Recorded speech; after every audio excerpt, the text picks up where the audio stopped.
Selamlar canlar. Hamburg limandan herkese mucizeler aksın diyorum. Bu tarafa gelirseniz mutlaka buraya uğrayın. Canlar, Hamburg liman mucizevi bir yer hakikaten. Az önce bir tünelden geçti. 450 metre uzunluğunda bir tünel, yerin altından, suyun altından, Elbe Nehri'nin altından. Herkese tavsiye ediyorum. Peki diyorum ki size bir şeyler ağır geliyorsa izin verin. Demek ki bir şeylere izin veremiyorsunuz. Biz deriz ki, Akses der ki, her şey ama her şey ilginç bir bakış açısıdır der ve tüm bariyerlerinizi indirin ve alın, kabul edin, izin verin der. Ne demek bunlar? Şimdi bir kere bariyerler dediğimiz kendi önümüzdeki engellerdir canlar. Kendi önümüze koyduğumuz koşullamalardır, kalıplardır. Onları yeryüzünün derinliklerine kadar indireceğiz. Kafamızda sadece onu düşünmeniz bile yeterli canlar. Bariyerler aşağı her zaman. Aklınıza getirin, ellerinizle de böyle aşağı doğru da yapabilirsiniz. Tüm bariyerler aşağı. Çünkü o koyduğumuz bariyerler bizim alıp kabul etmemizi engeller. Sonra genişliyoruz. Ne demek genişlemek? Şimdi bir çakıl taşını arkamdaki limana attığımı düşünün canlar. Nasıl bir etkisi olur? Bir de aynı çakıl taşını bir bardak suya attığımı düşünün canlar. Orada fırtınalar kopar. Eğer siz bir liman gibi, okyanus gibi, nehir gibi, daha da ötesi genişlerseniz, bütün evreni kaplarsanız, o zaman o sizin sorun olarak gördüğünüz şeyler zaten eskisi gibi o algıda kalmaz. Enerji hafifler ve dönüşür. O yüzden her türlü durumda tüm bariyerleri aşağı, bariyerleri indiriyoruz ve bütün evren kadar genişliyoruz. Önce bulunduğunuz oda kadar genişleyin, sonra apartman kadar genişleyin, mahalleniz kadar genişleyin, şehriniz kadar genişleyin. Sonra bütün dünyayı kaplayın, ondan sonra bütün evreni kapladığınızı hayal etmeniz birkaç saniye yeterli genişlemeniz için. Ve siz genişlediğinizde enerjiniz bambaşka olacak. Bariyerler aşağı ve genişledik. Ve sonra geldik alıp kabul etmeye. Alıp kabul etmek canlar, Akses'te receive diye geçer. Aslında bir çanak anten gibi, bir uydu gibi olmak.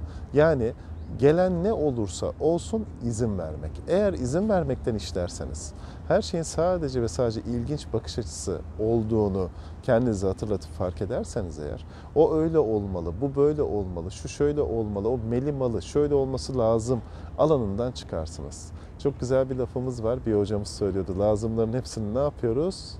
Artık lazımlığa atıyoruz. Bunun için neler mümkün? Çünkü o şöyle olması lazım, böyle olması lazım dediğimiz alanlar zaten bizi mutsuz eden alanlar. Çünkü hiçbir şey öyle olması lazım değil. Kime göre? Neye göre? Hep videolarımızda söylediğimiz gibi. O zaman ne yaptık? Tüm bariyerler aşağı, bütün evren kadar genişledik.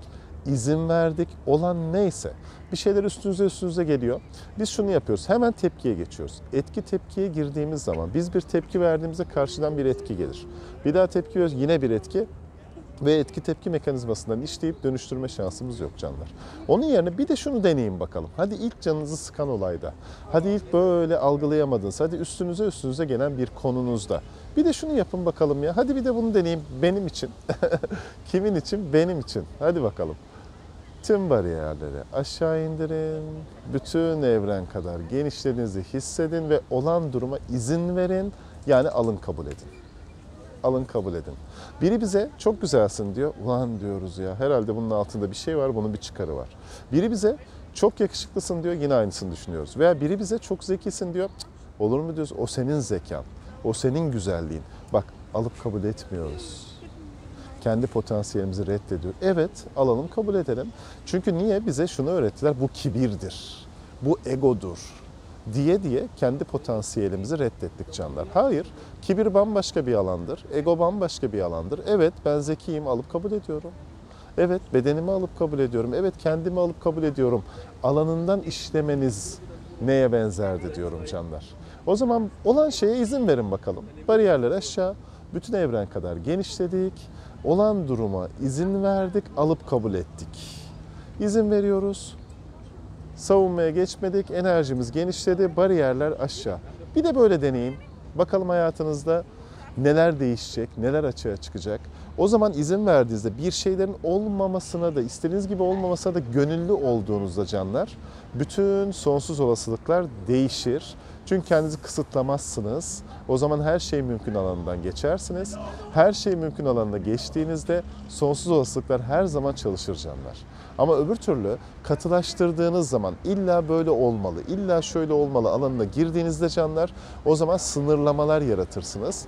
O zaman dersiniz ki ben sonsuz varlık değilim, ben sonlu bir varlığım dersiniz ve kendinizi sınırlarsınız canlar. Kendinizi sınırladığınızda da çok az olasılığa ve çok az seçime sahip olursunuz. Sonsuz olasılıklar evreninden yararlanamazsınız. O yüzden hadi bakalım bu defa bunu deneyin. Bunu deneyin değil aslında, denemek diye bir şey yok canlar. Ya yaparız ya yapmayız ve hepimiz her zaman her şeyi yapabilecek potansiyele, sonsuz kudrete sahibiz. Nerede o kudret? İçimizde.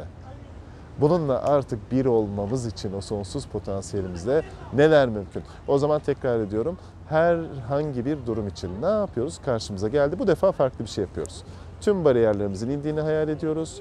Bütün evren kadar genişliyoruz. Olan duruma izin veriyoruz. Alıp kabul ediyoruz. Soru da sorabilirsiniz. Burada neyin farkındalığını yaşıyorum? Burada şu ana kadar seçmediğim neyi seçebilirim? Burada farklı neyi seçebilirim? Burada görmem gereken ne var? Bu nedir? Bununla ne yaparım? Bunu değiştirebilir miyim?